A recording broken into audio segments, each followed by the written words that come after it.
Release ஆகாம இருக்காதுங்க. நல்லா தைரியமா இருங்க, ரிலீஸ் ஆயிடும். இப்போ அந்த ட்ரைலரை பார்க்கும்போதே நிறைய விமர்சனங்கள்லாம் எழுந்தது. அதுல வந்து ஒரு வேன் மேல நின்றுட்டு கிட்டத்தட்ட எப்படி கரூர்ல ஒரு பிரச்சாரம் பண்ணாங்களோ, ஒரு வேன் மேல நின்றுட்டு பிரச்சாரம் பண்ணாங்களோ, அதே போலதான் ஒரு சீன் அதுல இருக்கு. ஒரு வேன் மேல நிக்கிறாரு, அங்க நின்றுட்டு கை கட்டுறாரு, ஒரு கூட்டம் வந்து அவரை பாக்குது. சோ எப்படி ரோட் ஷோ பண்ணாரோ அதே போல ஒரு சீனை வந்து வச்சிருக்காங்க. மேபி இந்த கரூர் இன்சிடென்ட் நடக்கல அப்படின்னா நிஜமாலும் இந்த சீனை தான் அங்க வச்சிருப்பாங்களா? அரசியல் பேசுறது குவாலிட்டி இல்லாத அரசியல் பேசுறாங்க. அதே மாதிரி சினிமாவும் பார்த்தோம்னா குவாலிட்டி இல்லாத சினிமாவை கொடுக்குறாங்க.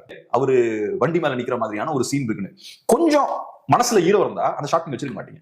ஏன்னா அங்க 41 பேர் இறந்துருக்காங்க. நீங்க கரூர்ல வண்டியோட போய் அந்த மாதிரி நிற்கும் போது என்னாச்சு, 41 பேர் இறந்தாங்க. அதை நீங்க கமர்ஷியலா மானிட்டைஸ் பண்றதுக்கான கண்டென்ட் கிடையாது. கரூர்ல சம்பவம் நடக்குது, அதை வச்சு நம்ம கமர்ஷியலா ஒரு ஷார்ட் ஃபிலிம் பண்ணா எவ்வளவு கேவலமான விஷயம் அது. ஆனா நீங்க ஏற்கனவே பிளான் பண்ணிட்டீங்க, அந்த ஸ்டைல்ல ஒரு படம் பண்ணணும் நீங்க ஏற்கனவே பிளான் பண்ணிட்டீங்க. சோ உங்க படத்தோட சீன்ஸ் எல்லாம் மாத்த முடியாது, இந்த மாதிரி சில சிக்கல்கள் இருக்கும். ஆனா நீங்க கொஞ்சமும் கண்டுக்காம எதை பத்தி யோசிக்காம அந்த மாதிரி ஒரு சீனை நீங்க வைக்கிறீங்க.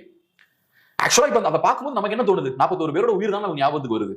நீங்க ஒரு சின்ன ஒரு அஞ்சலி கூட நடத்தல, அவங்களோட போட்டோஸை வச்சு கூட அவங்களுக்கு மரியாதை செலுத்தல. இல்ல காலில் விழுந்து மன்னிப்பு கேட்டாரு. எங்க விழுந்தாரு சொல்லுங்க, எங்க பாத்தீங்க நீங்க? நான் பார்க்கல. யார் பார்த்தா? யாரும் பார்க்கல. ஆனா ஏதோ ஒண்ணு எல்லாரும் சொல்லிட்டு இருக்காங்க. ஏன் அது எல்லாரும் பாக்குற மாதிரி மன்னிப்பு எல்லாம் கேட்க கூடாதா?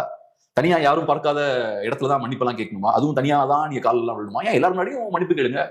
அது மன்னிப்பு கூட கேட்கணும், ஒரு வருத்தம் தெரிவிங்க, ஒரு தார்மீக பொறுப்பு எடுத்துக்கோங்க. அதுல என்ன பெரிய குறைஞ்சு பேர போதும்? உங்களுக்காக 41 பேர் இறந்திருக்காங்க, 41 பேர் அவ்வளவு தியாகம் பண்ணிருக்காங்க உங்களுக்காக. நீங்க கொஞ்சம் இறங்கி வர மாட்டீங்களா? உங்களோட இமேஜ் தானே உடையது லைட்டா. நீங்க வந்து கொஞ்சம் தார்மீக பொறுப்பெடுத்தா என்ன ஆக போகுது? விஜய்ன்ற ஒரு மனிதர் தான், அவரும் தப்பு பண்ணுவதற்கான வாய்ப்பு இருக்கு, தப்பு பண்ணா அவரும் மன்னிப்பு கேட்கறதுக்கு வாய்ப்பு இருக்குன்னு தானே தெரிய போகுது. இதுல உங்களுக்கு என்ன குறைஞ்சு போச்சு? 41 பேரோட உயிர் போயிருக்குல்ல, அந்த இமேஜை கட்டி காத்து என்ன பண்ண போறீங்க?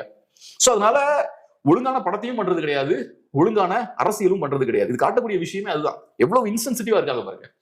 இப்பதான் 2 மாசத்துக்கு முன்னாடி தான் இவ்வளவு பெரிய அசம்பாவிதம் நடந்திருக்கு. அதை யூஸ் பண்ணி படத்தை வளர்க்குறாங்க. அந்த சீன்ஸ் வருதுன்னு நினைக்கிறேன். சீன்ஸ்ல ஏதோ போட்டோஸ்ல ஏதோ ஒன்று வருது. அந்த மாதிரி வேற எடுத்திருக்காங்க. அந்த வண்டி மேல நிக்கிற மாதிரி ஒரு சீன் இருக்கு. அது எவ்வளவு தவறா இருப்பாங்க. இங்க களத்துல ஒண்ணுமே இல்லையே, படத்துல மட்டும் தானே இருக்கு. அப்ப நீங்க என்ன பண்றீங்க? களத்துல ஒண்ணும் பண்ணாம ஏதோ பண்ற மாதிரியான ஒரு தோற்றத்தை கிரியேட் பண்றீங்க.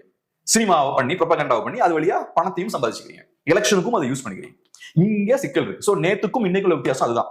நேத்து மாதிரி ஒழுங்கான பொலிட்டிக்ஸ் நீங்க பண்ணிருக்கணும். இன்னைக்கு நீங்க அதை பண்ண மாட்டேங்கிறீங்க. மக்கள் அரசியல் பண்ணாம இன்னைக்கு நரேட்டிவ் பிம்ப அரசியலை வந்து நீங்க பண்ணிட்டு இருக்கீங்க. சோ இது பெரிய ஒரு சிக்கல். அரசியல்னா என்னன்னு தெரியாது, என்டர்டைன்மெண்ட் என்னன்னு தெரியாது. இவங்க ஒழுங்கான படத்தையும் பண்ண மாட்டாங்க, ஒழுங்கான அரசியலும் பண்ண மாட்டாங்க. உட்காந்து மக்களை ஏமாத்திட்டு இருக்கிறது தான் இவங்க வேலை. ஒரு நல்ல ஃபில்ம் மேக்கர்னா குவாலிட்டியான படத்தை பண்ணணும். குவாலிட்டியான படம் பண்றவன் இந்த மாதிரியான வேலைகளை இறங்க மாட்டான். அரசியலே தெரியாம நாட்டு திருத்தம் பாருன்னு உள்ள வர மாட்டான். நல்ல அரசியல்வாதின்றவன் ஒழுங்கான அரசியல் பண்ணணும், மக்கள் பிரச்சனை எடுத்து பேசணும்.